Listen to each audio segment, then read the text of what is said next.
The 2013 ATP WTA tennis season is officially wrapped with another Czech victory, a repeat, 2 in a row for the Czech Republic in the Davis Cup, 3-2, and their second straight 3-2, and also the second straight one where Stepanek was the winner of the 5th live rubber.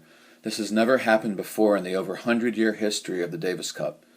We've had 2 other players in the history win more than one 5th live rubber. That was Henri Cochet of the Musketeers from France in the late 20s. He actually did it 3 times. And then the great Brit, Fred Perry, back in the 30s. He did it twice. But neither of them did it back-to-back years. Cochet was, I think, something like 27, 29, 31, or 19, 29, 31, 33, something along those lines, skipping a year each one. And Perry was at some point in the mid-30s, but it wasn't successive. So Radek Stepanek is the only player in the history of the Davis Cup, over 100 years, to win back-to-back live 5th rubbers. Wow. Last year, I think it was Almagro. A little tougher than Lajovic, for sure.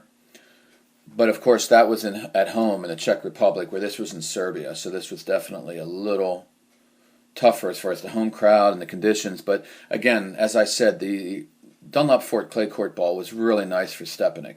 The surface was slow. Had it been a quicker surface, well, this would have really been good for Stepanek, and I think he might have even beaten Djokovic the first day, maybe. Yeah, but he needed to get revved up again. He had a couple weeks off, a long season for him, surgery. So I'm not sure he would have beaten Djokovic no matter what. And Djokovic's on fire right now, no matter how tired he is. But against Lajovic, you could really see. I mean, Lajovic is a very good player. He could go beat those weekend warriors, the amateur guys, any day of the week on a weekend, go and just crush these guys. He had a great year in the challenger circuit. I mean, we're talking a guy who's around 100 in the world. I mean, that's 100 in the world of all the tennis players. Okay, this guy's an excellent player. Stepanek's better. And it's not just that. The conditions suit Stepanek. I mean, Lajovic needs a little more time, like I said, on his shots. Stepanek took that time away. He was ping-ponging him, taking it really quick and hitting low flat as best as he could. The ball was jumping more today, for sure, than it was on Friday. And I can only think that's because of maybe there was more people, a bigger audience, more heat. But when there's more heat built up indoors, and who knows, maybe they turned the heat up, or maybe it was just warmer outside and it built up more. But when there's more heat, the ball will definitely jump a little more. And this can sway pretty quickly indoors. The heat can build up much more from one day to the next. So whatever was going on, the ball was jumping, and it looked like on the spinning, and when they would spin it, like especially the Djokovic-Berdych match, a lot of spinning more. Well, they were flat shots too, but they do put more spin on. And Lajovic put spin on too, but anyways, it would seem to go a little bit slower through the air. So to me, that's a buildup of heat and humidity. The ball will jump, but maybe go a little slower on the spin shots through the air. But anyways, so it wasn't as low bouncing as I expected. Still, Stepanek took it quick, kind of slapped the ball everywhere. Slap, slap, slap. He did it against Djokovic, and it hurt Djokovic, but not enough. But against Lajovic, he put Lajovic in so many bad positions on court. You know, slap it over there, slap it there, quick, quick. Lajovic couldn't get over there quick enough, couldn't get his racket back quick enough. He needed more time. He had all the time taken away from him. And then, Stepanek's taking pace off the ball. A lot of these slaps were a little. I think one of the commentators, one of the guys in the Davis Cup, I think Eli on the website, he said cotton ball shots, and that's a pretty interesting way to put it. Yeah, like soft, taking the pace off, slapping it, stuff that I'd love to see Federer work more into his game, which he is already. This is one way to combat some of these slower conditions that we have now with the balls on the surface. So just brilliant by Stepanek. And that's what happens unless a guy's like number one in the world like Djokovic, which I think he's the best player in the world right now. That's the bottom line, especially slow indoor courts for sure.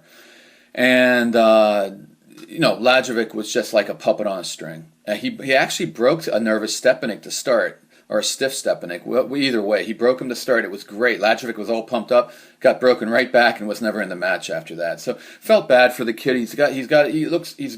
He's a good player. He's going to do well in challengers. Maybe make some upsets in the ATP, but that was too much. Especially 5th live rubber for a Davis Cup final. Come on.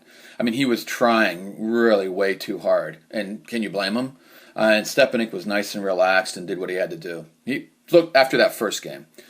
The match before was possibly the best 3-love match of the year. I mean, for thinking about the last day of the tennis season, after all the tennis these two guys, Berdych and Djokovic, have played, including London last week, it was incredible. Really an incredible match. Berdych fended off a whole bunch of break points in that first set and almost took that first set. Really, the conditions suited Djokovic all the way. Again, the ball was jumping a little more up in the air, so that helped Berdych some.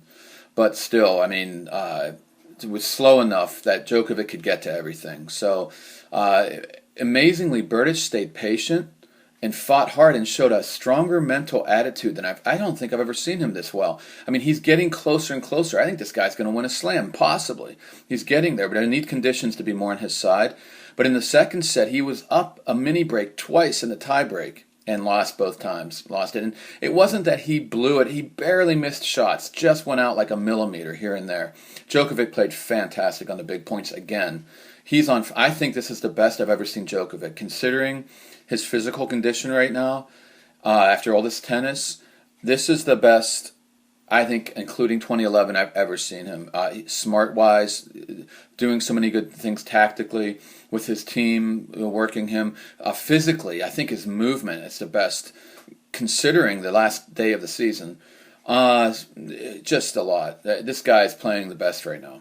And Berdych almost got him. It was a lot closer than it seemed. Berdych was a little bit, he was bummed out in that last set. It was tough. I mean, it was so frustrating, that he just started going for it a little bit too much.